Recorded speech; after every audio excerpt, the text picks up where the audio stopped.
honor to be here and to talk to you about international LGBT rights. And because we are only allocated a few minutes each, I will keep it very brief, the international part at least. What I would actually like to tell you is that in December 2008, something very important happened at the United Nations in the General Assembly. It was for the first time that a statement was read out loud, presented by 66 countries in the world. And in this statement they called for ending discrimination on the basis of sexual orientation or gender identity. It has been for the first time in 60 years that happened, that this issue of homophobia and transphobia was addressed at this level. And that was really a landmark moment. After that there was a side event, and the Dutch Minister of Foreign Affairs, Maxime Verhagen, who was a devout Christian, Roman Catholic, came to New York in order to highlight why the Netherlands and a core group of other countries think it's very important that we have equal rights and that there is the issue of non-discrimination. But what is actually more remarkable is that there were a few African countries who signed this statement.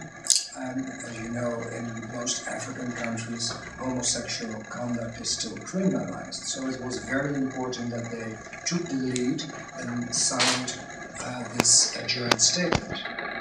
Now I come to the US, because President Obama was elected already in December 2008. So with a bunch of other human rights organizations, we went to DC in early February, I believe. And we met with Karen Stewart, the Deputy Secretary of State, who has human rights in her portfolio. And she read the statement and she said, actually, I don't understand why the US didn't sign the statement. A few days later, the President of the United States, Barack Obama, signed the same statement. So we don't have 66, but 67 countries in the world who are really calling upon all member states of the UN to stop homophobia and to end discrimination. So that's really a step forward. But then you need to ask the question, of course, can we say that the US is on the right track? And unfortunately, I have to say no, not yet at least. The United States still has discriminatory immigration laws. 19 other countries in the world, and the number is growing, now recognize same-sex relationships for immigration purposes. Unfortunately, not the United States at this point in time. There are an estimated 36,000 binational lesbian and gay couples in the US, and nearly half of those are raising children. Supporting immigration policies that keep those families together is a pro-family position. The US government has long valued family unification as part of immigration policy, and treating lesbian and gay couples differently under the law undermines that noble commitment. Human Rights Watch, and I'd like to show you the report, wrote a report about this issue. It's called Family Unvalued, and we did that together with Immigration Equality, another NGO here in New York, and the representative is here also in the audience. If there are people who are interested in this report, then I have some extra copies. But countries like the Netherlands understand that there are far-reaching benefits to treating lesbians and gay couples equally. It makes economic sense to keep couples together in their chosen country, and to prevent the brain drain many employers experience when employees have to move in order to be with their family. And communities benefit when schools, local governments and other institutions don't lose good leaders, volunteers and workers because of anti-LGBT policies. I must tell you that, for instance, in the Netherlands, there's quite a group of binational couples, Americans and Dutch, who are forced to live in the Netherlands, but who would actually prefer to live in the United States. They call themselves the love exiles, and they are really vocal in their criticism on the US immigration law. New York's elected officials are leading the way in pressing for change. Senator Schumer, Senator Gillibrand, and Congressman Nadler, just to name a few, are champions of ending anti-LGBT discrimination in US immigration law. In all, I believe 20 senators and 112 House members now support these important efforts to change the law.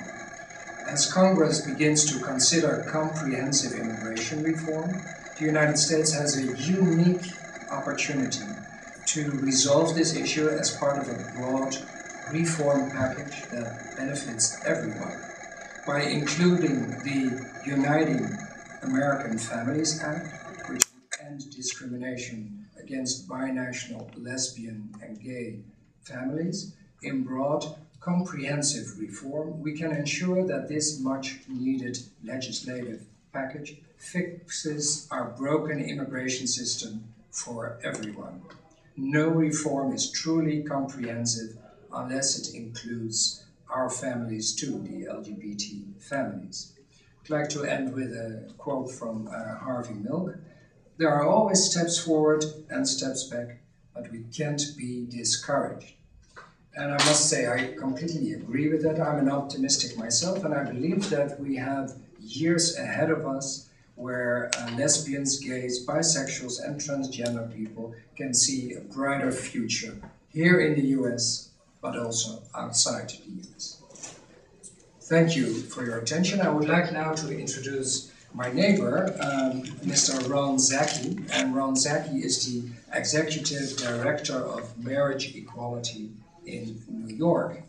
And when I read his resume, I was particularly impressed because I know that marriage equality is really working to build awareness and create synergies to help the marriage movement in the state of New York, which must be quite a challenge nowadays, but undoubtedly Ron will tell you all about that. And what is also striking in his resume is that, Mr. Zacchi, may I disclose your age? Yes. 32 years old, and he's one of the youngest LGBT marriage movement leaders in the US. And what struck me also was that he's quite a sports fan. This you have in common with the Deputy Mayor of Amsterdam. I read that you are involved with the Big Apple Softball League and New York Gay Football League, which might be very interesting. Unfortunately, not with soccer yet, but maybe that is to come. Then I will join the Gay Marriage Equality Soccer Team.